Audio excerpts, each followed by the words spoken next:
J'ai voyagé d'abord dans mon pays d'origine, le Congo. Et en tant que d'abord initié aussi chez les Bandoki. Et puis j'ai quitté mon pays pour aller dans les pays centrales, des Grands Lacs, et puis de l'Afrique australe et de l'Est. Mais je constatais que le continent, l'Afrique, est encore très pauvre.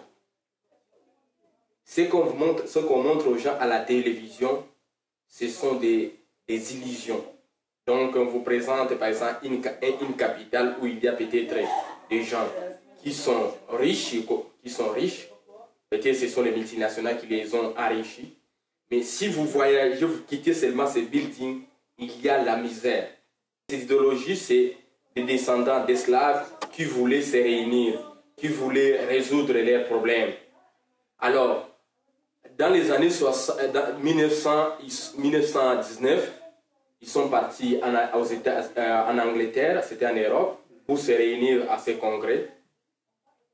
Et c'est pendant ce congrès qu'il y a aussi un Congolais au nom de Panda Fernana. C'était l'un des grands universitaires congolais. C'était un enfant congolais qui avait été adopté par une dame blanche en Belgique. Ces jeunes garçons étaient partis à la guerre en Allemagne pour le compte des Belges. Pendant la Première Guerre mondiale? Pendant la Première Guerre mondiale, exactement. C'est à partir de ces constants qu'il a vu, non, nous avons un problème. Et à ce temps, il avait commencé à initier, à faire comprendre aux Noirs qui étaient là, surtout aux Noirs sénégalais et d'autres qui venaient du Cameroun, du Congo, que nous avons un problème. Et à ces congrès, c'est pendant ce congrès que Panda Fernand avait pris la parole pour fonder ce qu'on appelle l'Union noire, l'Union des Noirs d'Europe. Donc on peut considérer que c'est bien lui le fondateur du panafricanisme africain, du continent noir. Donc l'Union des Noirs européens, ça se voulait une sorte de groupe de pression pour défendre les intérêts des Noirs en Europe. Est-ce que c'est... Exactement, c'est ça. Exactement, c'est ça. Mais à la base, est-ce que le panafricanisme c'était un projet racial ou c'était seulement un projet étatique de créer une Union africaine puis de défendre les nations? Parce que souvent, quand on regarde le panafricanisme, on voit qu'il prend en compte aussi les intérêts ou les revendications de pays qui ne sont pas nécessairement acatiopiens. Il y a des pays comme Haïti, ou comme on l'a énuméré, là, Trinidad, Tobago, Jamaïque, etc. Ah oui, c'est ça. D'ailleurs, les panafricains, c'est ça. C'est la diaspora des Noirs. Ici, ce sont des descendants d'esclaves. Nous devons souligner ça. Alors, nés de la souffrance. Donc, les panafricanistes ou la diaspora, c'est né de la souffrance. Et né du racisme, les mots racisme qu'ils appellent racisme, né de toutes ces souffrances. Du déracinement. Oui, ce que vous dites, c'est très important aussi. Du déracinement, du manque de culture, manque de langue, parce que ce sont des gens qui n'ont pas la langue. Ce sont les gens qui n'ont pas la culture. Oui, ils ont l'idéologie, mais ils n'ont pas la langue et la culture. Alors, c'est avec cette souffrance qu'ils ont dit non, on peut s'organiser aussi pour s'émanciper culturellement et puis économiquement. Ben, je pense que le problème qu'on va voir récurremment dans les idéologies africaines, c'est que tu as des Africains ou des descendants d'Africains qui se retrouvent en Europe et qui essaient de défendre l'Afrique du mieux qu'ils peuvent, ou du moins ils le supposent. Mais en supposant cela, ils ne connaissent pas l'Afrique, puis ils essaient de trouver des moyens européens pour combattre les Européens, mais qui ne conviennent pas nécessairement aux Africains. Je pense que c'est ça, parce que... C'est ça les problèmes. C'est ça les problèmes que le panafricanisme a. Un d'abord, comme tu viens de le souligner, le panafricanisme, les descendants d'esclaves ne connaissent pas l'Afrique, le continent noir. Ils ne connaissent rien. Ils ne connaissent pas la langue. Et vous les voyez, ils portent les noms de leurs maîtres blancs, ils portent leurs noms. Et ils parlent les langues de leurs maîtres. Et tout ce qu'ils ont, appartient à leur maître. Mais ce qu'ils portent, c'est l'idéologie, c'est les retours, c'est une prise de conscience. C'est effectivement un problème de voir que finalement ceux qui ont créé en fait les idéologies qui étaient destinées à libérer l'Afrique, finalement ne venaient pas de l'Afrique. Puis ça, c'est un problème qui est assez constant dans beaucoup de sphères, dans beaucoup de milieux. Je ferai un petit détour avec Albert Memmi, qui était celui qui a écrit le portrait du colonisateur, le portrait du colonisé.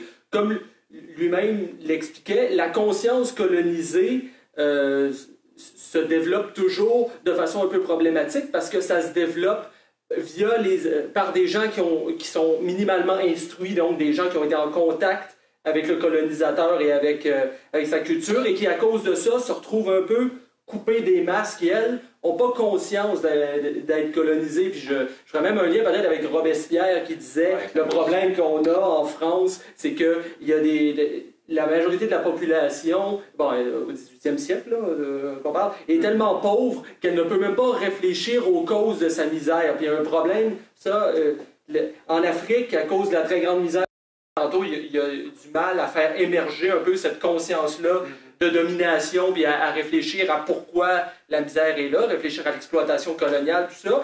Et ceux qui ont le bagage pour le faire sont des gens qui, comme tu dis, sont des déracinés et sont par leur culture et leurs intérêts objectifs, ils sont traîtres à l'Afrique. Je vais essayer de souligner ça. Et d'ailleurs, je te remercie d'avoir apporté ce sujet-là. En tout cas, c'est ça le problème. Nous sommes donc les Noirs de la diaspora et les Noirs du continent ont ce problème. Les Noirs de la diaspora veulent dominer. Ils ont l'image du dominateur.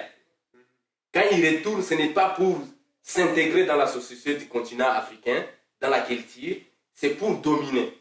Kwame Nkrumah, c'est quelqu'un qui était ici aux États-Unis, qui a fait les études ici en Amérique. Il portait l'idéologie. Alors, il a essayé de s'aimer cette idéologie chez Lumumba. Et Lumumba a porté cette idéologie comme si ça lui appartenait. Et cette idéologie-là, il a s'aimé partout au Congo avec ses amis comme Pierre Moulele, et Okito, Polo, et ce qui a libéré avec le temps le Congo, ce qui a décolonisé le Congo. On voit Moulele à 7 ans qui a compris les méthodes scientifiques de colonisation mentale, culturelle et spirituelle des colonisateurs. Et c'est Moulele, comme à 7 ans il était nommé comme ministre de l'Éducation, il a essayé de mettre un enseignement pédagogique de décolonisation mentale, spirituelle et scientifique. Il voit les pyramides, il se dit, nos ancêtres ont fait tout. Comme ils ne peuvent pas, autrement dit, se séparer de la culture occidentale qu'ils ont à quelque part intériorisée, ils essaient de se sauver en disant « Oui, mais au fond, cette culture-là dérive de l'Égypte antique et donc de nous-mêmes. » Exactement. En se servant des thèses des Grecs. Si tu vois bien, ils se servent des thèses des Grecs. Des Hérodote, des Thalès, des Pythagore. Ils se servent des thèses, ces gens qui ont voyagé pour la première fois en Égypte antique. Et vous allez voir, non seulement ils oublient l'origine des ancêtres des Égyptiens antiques, qui est le royaume Congo, mais aussi ils oublient que les Hyksos sont les premiers à envahir l'Égypte antique. Les Hyksos, c'est les Grecs. Les Hyksos, les Perses, et d'autres peuples comme les Ottomans et tout ça. Donc il y a ces problèmes entre ces gens. Ils ne veulent pas donc embrasser ce que tu viens de dire de la culture occidentale. Donc l'esprit est aliéné. Donc ils sont cloués à l'aliénation culturelle. Surtout c'est une aliénation culturelle, linguistique. Moi c'est ça. Moi je vois là une aliénation linguistique et culturelle qui n'arrive pas à se débarrasser. Et ce qui les pousse à développer un conservatisme là égyptien. Donc c'est nous qui avons civilisé le monde entier. Toutes les religions du monde viennent de l'Égypte antique. Toutes les sciences du monde viennent de l'Égypte antique. C'est nous, les Égyptiens antiques noirs, qui avions voyagé dans le monde pour la première fois, apporté les outils de la civilisation. Parce qu'ils essaient de noircir tout. Donc ils noircissent tout. Ils essaient même d'aller noircir même tout. La Bible, les Corans, les Torahs, ils essaient de... C'est vrai, les Jésus noirs, là. Les Jésus noirs même le Nouveau Testament. C'est pas plus idiot que le Jésus blond aux yeux bleus. La différence, c'est que, mettons, on peut faire un Jésus blond aux yeux bleus ou un Jésus noir pour s'identifier à lui, mais quand ça devient pour essayer de revendiquer culturellement le truc, c'est différent. Ouais, bon. Moi, je pense qu'il y a une... Mais il y a l'aliénation. Si vous regardez bien l'image là de noircir Jésus, vous allez voir qu'il y a l'aliénation. Et il y a l'aliénation qui est symbolique et physique. Ces gens, je vais vous faire comprendre, ces gens, qu'est-ce qu'ils voient? Ils voient comme ils étaient des chrétiens en Dirci. Tous ces gens, ils étaient des chrétiens en Dirci, des musulmans en Dirci. Alors, ils voient les canons, la beauté de Jésus là blanc, aux yeux bleus, aux cheveux blonds. Alors, ils se disent, non, nous aussi, on peut faire un Jésus noir qui est beau. Mais quand vous regardez bien, ce Jésus-là, même s'il est en noir, mais il ressemble toujours, si vous voyez les phénotypes, il ressemble toujours au Jésus blanc. Moi, j'ai étudié ça bien. Et là, vous allez voir que ces gens sont malades, sont dans les délires.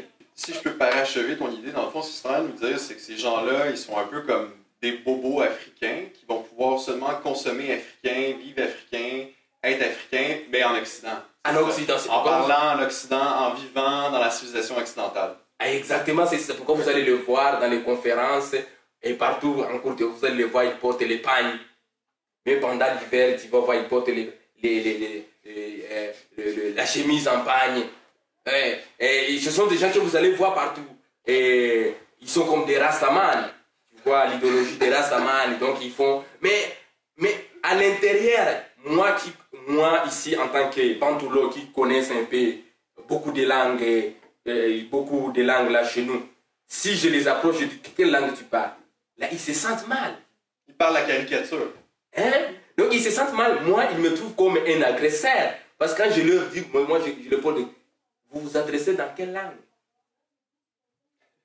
Ce sont des gens qui ont l'idéologie seulement. Moi, je trouve que c'est ça. Ont des points similaires. Le panafricanisme, Afro-Zaïre ont toujours des points similaires parce qu'ils ne parlent pas la langue de leurs ancêtres. Et c'est les points faibles qu'ils ont.